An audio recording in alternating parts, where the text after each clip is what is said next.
La Giunta regionale ha approvato la proposta del Coran, il Comitato per la rappresentanza negoziale della Regione, finalizzata ad arrivare quanto prima ad una soluzione che consenta di superare le obiezioni della Corte dei Conti sul contratto dei dipendenti dell'Agenzia Forestas.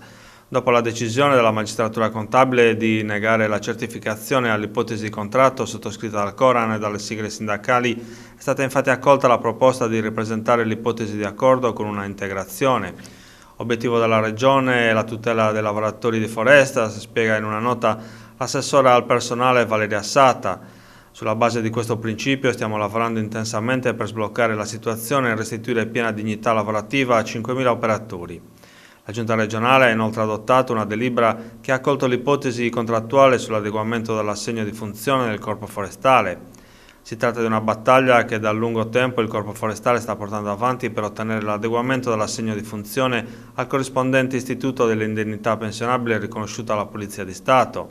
La disparità di trattamento non era ulteriormente giustificabile, ha spiegato l'esponente della Giunta Solinas. Con queste due distinte delibere riconosciamo il valore dell'attività svolta dai lavoratori e dipendenti di Forestas e del Corpo Forestale, chiamati a svolgere un compito fondamentale di salvaguardia e tutela del territorio, ha concluso l'assessore Assatta.